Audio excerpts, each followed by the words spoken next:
Hi there, I'm Representative Mike Hebert. I represent Windham 1 down in Windham County.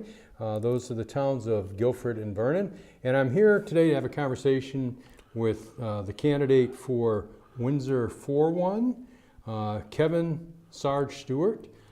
He is the Republican candidate for that district. Sarge, welcome. Hey. Sarge, Kevin, what do you prefer to be called? Hey, just don't call me late for dinner. All right. Well, we'll call you Sarge then. All right, How's sounds that? good. Just can you tell the viewers a little bit about yourself, history, background, why you're called Sarge? Well, I moved here to Hartford 26 years ago. I'm originally born and brought up in Worcester, Massachusetts.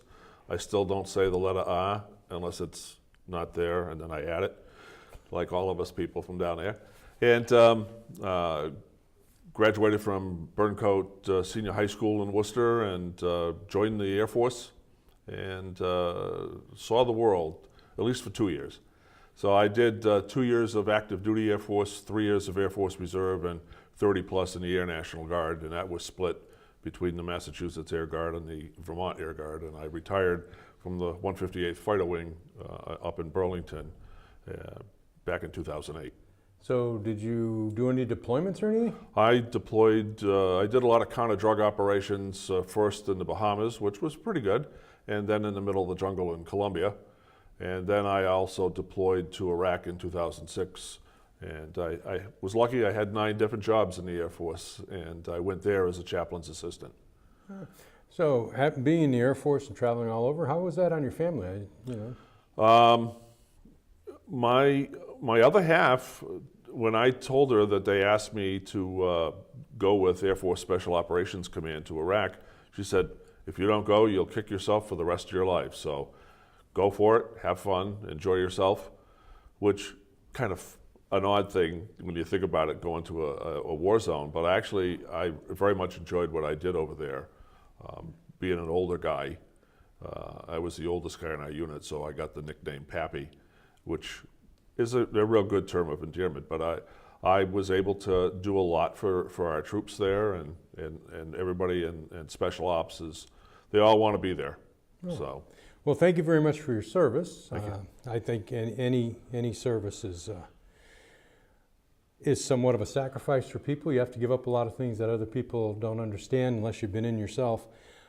So I do appreciate what you've done, and now you're retired from the Air Force. What else is it that you do? Well, the last long job that I did, I worked at the White River Junction VA Medical Center. I worked there for 3 years, and most of that time I worked in beneficiary travel. Certain veterans they're allowed to get travel pay when they come for services. And then I left there, and I spent the last 2 years of my working time working as the state service officer for the Veterans of Foreign Wars. And so I just moved from one side of the VA hospital to the other until they moved us out to Lebanon to rehab the area we were working in. And when I was working as a service officer, I was able to do a lot more for veterans than I was when I was working at the VA facility. I really enjoyed helping my brothers and sisters to get the service connection claims that they were putting in for. It was a good feeling. It didn't pay as much, but that's okay. Pay isn't everything. So. Great, yeah.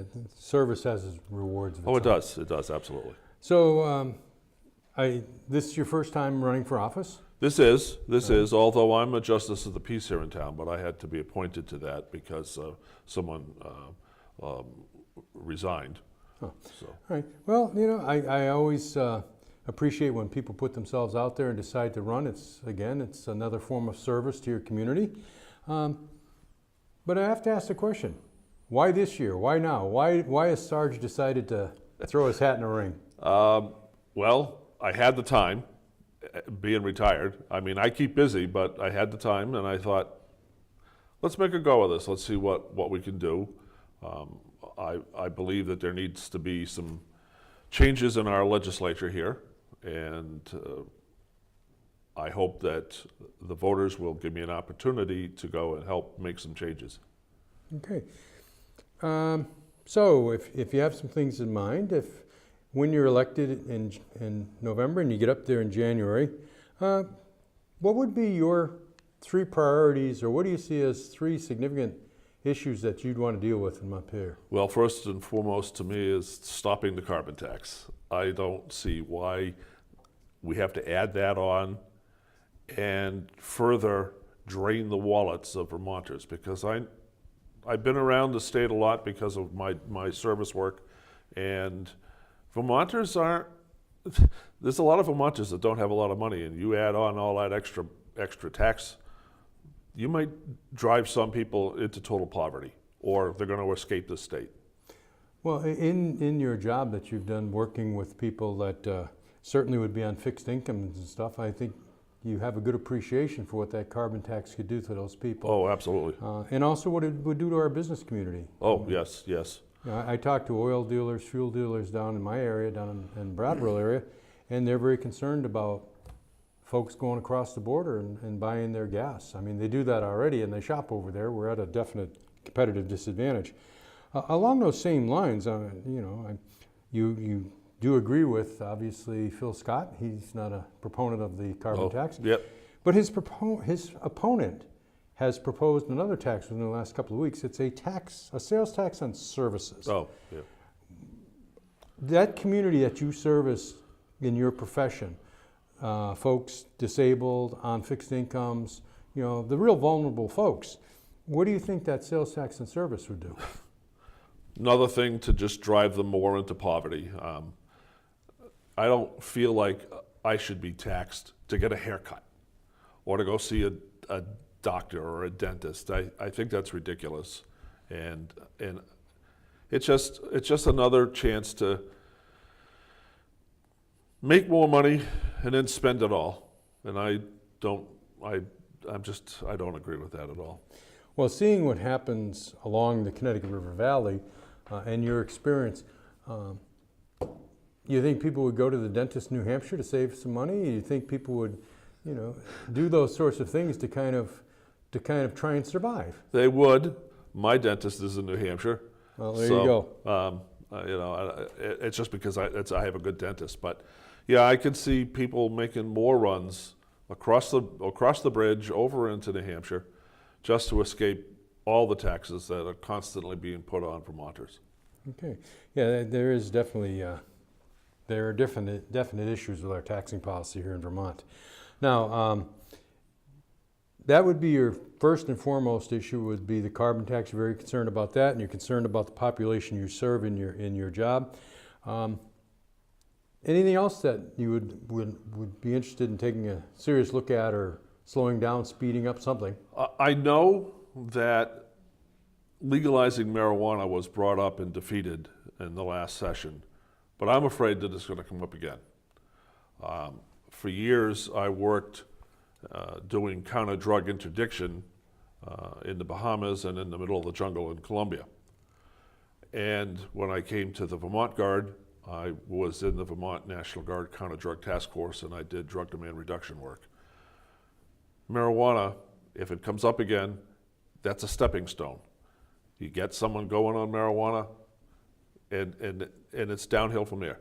Now, a caveat that I would add is I have no problem with medical use of marijuana, because it's been shown to help people with different things, cancers, cataracts, and even veterans and people who have PTSD issues. So I can see it there, but general overall legalization, I'm so against it, and I would work very hard to be very vocal. You mentioned being on marijuana as a lead into other things. One of the arguments that you hear in Montpelier is that it is not a gateway drug. But interestingly enough, and I'd like your view, I've talked to a lot of law enforcement officers, and yourself as a drug enforcement agent, what I hear from them is they agree it's not a gateway drug, but they've never met a person addicted to opiates that didn't start with marijuana. So is that your experience also? Yeah, it is. I've gone to several opiate seminars, and in my work with the National Guard in the kind of drug force, I would see, we had a lot of material that we would draw from when we would present classes to the young folks. And I do think it's a gateway drug. I do strongly feel that way. Okay. Another topic, educational spending. A couple of years ago, we came up with Act 46, and it was enacted to consolidate school systems and districts. And in there was a systems of rewards for the people that consolidated and penalties for those that didn't. Last year was tweaked a little bit, but not changed dramatically. If you could tell the folks how you feel about Act 46, do you have concerns with it, how you think it should be changed, or should it be changed at all? If you could just let folks know how Sarge feels about Act 46. I'm against Act 46. And if there was a way to repeal it, if we could do that, I would love to do that, because I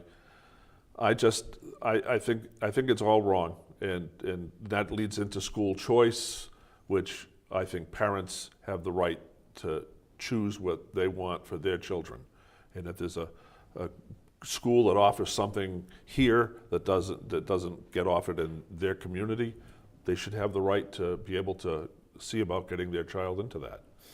Okay, so the issue of rewards and penalties, there was tax incentives in the bill, and in those tax incentives, if you did a preferred merger, you got a tax break. And if people do not do the preferred merger, they have to pay for that break. We have too many superintendents running around this state. Mm-hmm. We should do the superintendent should be one for each county. I think that would be a better way to go, instead of I don't know how many there are, 100 or so. Just have one for each county. In each town or city can work their own problem, but I think we need to go in that direction. We need to simplify government. We need to have less rancor in government. Now Hartford, I know Hartford has a high school. They've consistently beaten my grandson's team down in Brattleboro in various sports, so yes, I'm aware and we did this year, right? Yes, you did, as usual. So I know you have a high school there, and that is the town you're hoping to represent. Is that the only town you would be representing, or is there more? Well, are there more towns? There's villages within the town of Hartford. So I live in White River Junction, but you've got 5 different villages here, and my district would represent, I believe, 4 of them. Okay. Do any of them have school choice? I don't believe they do at this time. Okay, so that issue with Act 46 is not there. But some of the plans to consolidate under Act 46 require that these villages, or the communities that would come together in a unified district, give up their own local school boards and that sort of thing. What do you think of that type of autonomy for people and that type of local control? Where should we be looking to? Well, I think Hartford's a big enough town that it can well afford to have its own school committee and make the decisions here locally. In smaller towns, smaller villages, there may be it may be good to consolidate, but that's where my thought of having county superintendents instead of all these little tiny district superintendents. All right. Now, another thing that has been going on for a little bit in Montpelier and has caused some confusion and some consternation is the Vermont Health Connect. Now, been many problems with it. It's still not working as promised, and there continues to be problems. And we've spent between $175 and $200 million on it. What do you think the legislature should do about it? What direction should we head? We spent too much money. We need to eliminate it. Now, I'm not a huge proponent of the Affordable Care Act, but maybe we just need to get rid of Vermont Health Connect and let people make the choice to go on that, if that's what they want to do. Okay. So do you think, some people talk about expanding markets, bringing more insurance companies in, making it a broader a broader program. Do you think those are good ideas, or at least worth looking at? Not really. I think we've spent so much money on that failed program that it's time to cut bait and get rid of it.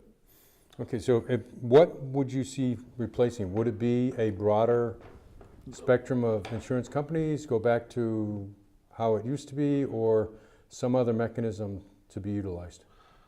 Well, people can go directly to the Affordable Care Act and sign up through that. Okay. So if they can do it that way, and that's what they want, but I don't believe we should spend any more money on that program. Well, you're in agreement with most of the people in my party anyway. Yeah.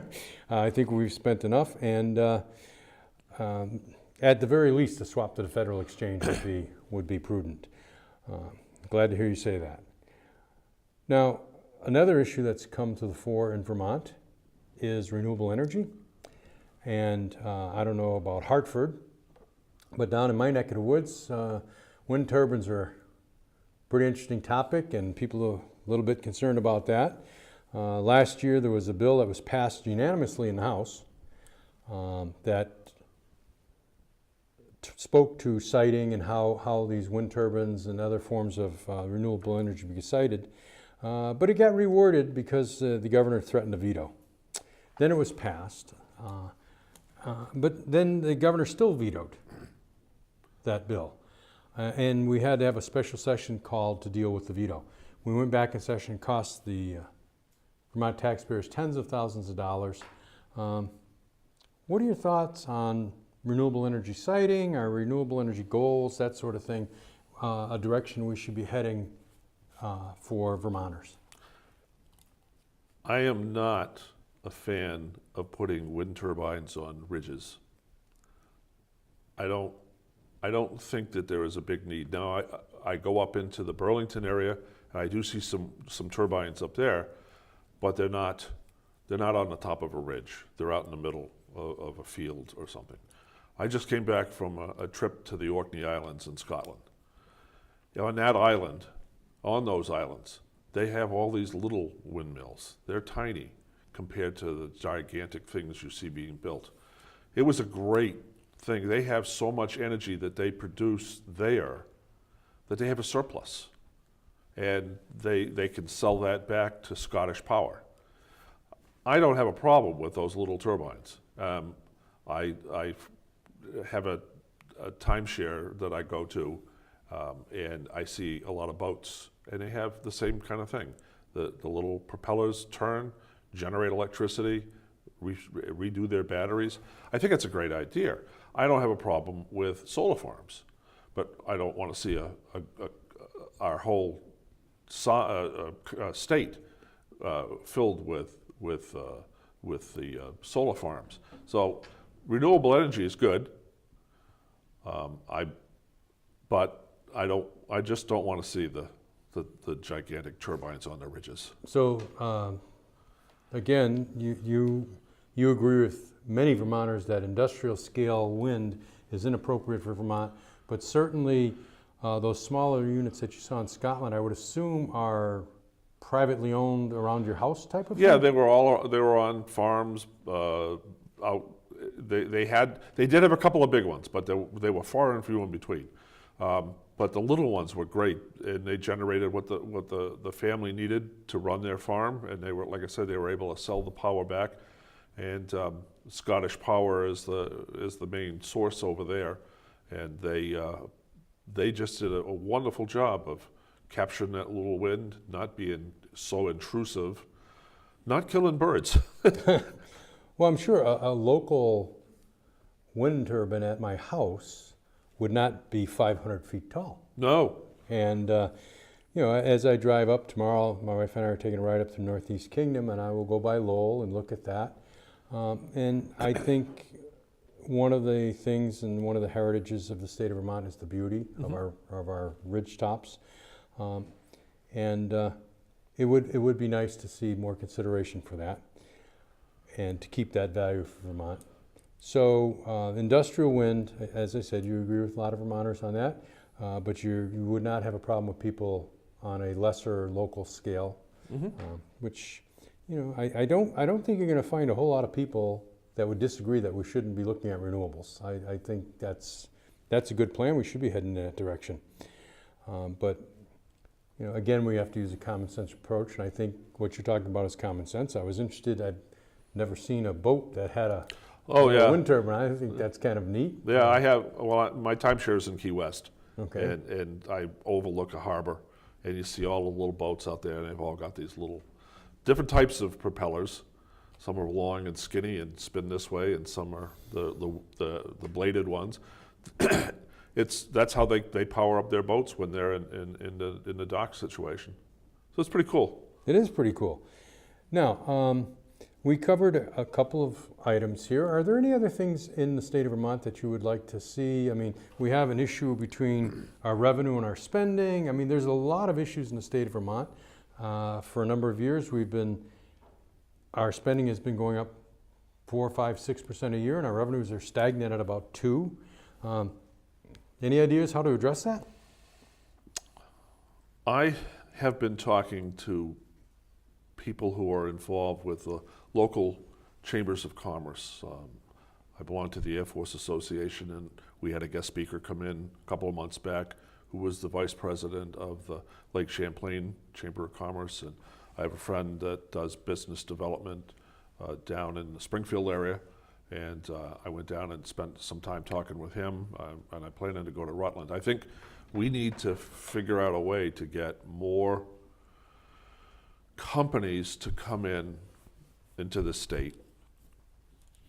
And maybe we need to look at how New York State is offering some tax incentives to bring companies in. Yes, you may not get the revenue from the company in its early years, but you're going to have workers that come in, and they're going to pay taxes. That's I think, a much better way. And I'm so tired of seeing taxes go up and up and up. And so if we got more people to come in here and work, we would be that much better off, I believe. Okay, well, speaking of people here to work, when you talk to people in the state of Vermont, especially young people, I have a granddaughter who's at Norwich University over in Northfield, and you talk to these young folks and say, so what do you think you're going to do after college? And the response is, well, I'm not staying in Vermont because I don't want to be a waitress after spending all that money on college or whatever. That's very disturbing to me. I mean, I have 6 grandchildren. I'd like to see them all stay in Vermont.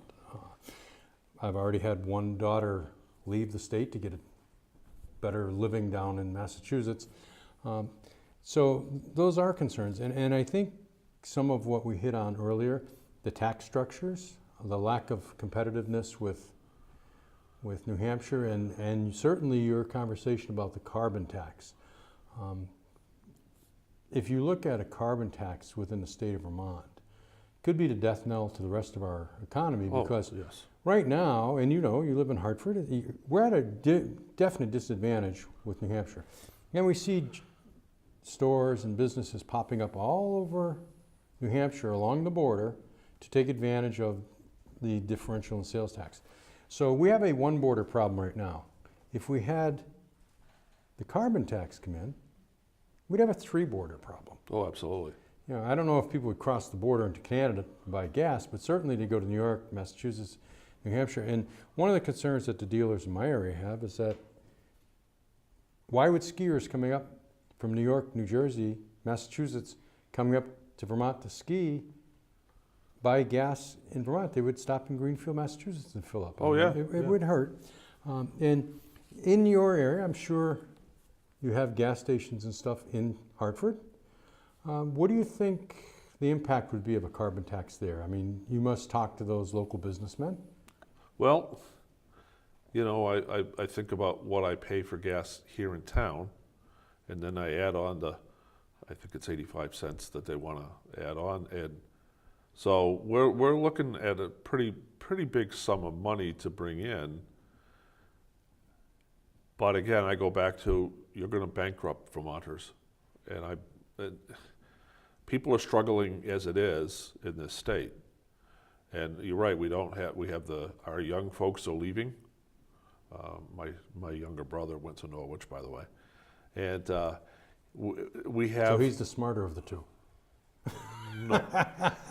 no. He is a very smart guy, and but he didn't take a commission, by the way. So, anyways, but we have all the young folks are leaving because we don't have good jobs here. If we had good companies here and they paid well, then you're going to have a lot more people staying here, working, paying their regular taxes. So, but I have some other pet peeves that maybe we can talk about later. Well, right. How about right now? Well, I look at in Vermont or in the country, Vermont ranks 48th at what it does for veterans. We can do better. We have to do better. People who serve this country deserve to be treated much better. For instance, I get taxed on my military retirement pay. Well, I can tell you there's at least 20 states out there that don't tax military retirement pay. Fortunately, I'm service-connected disabled too, and they can't tax that, but I'm sure if there was a way they could, they would try. So I would like to see a lot more done for Vermont veterans,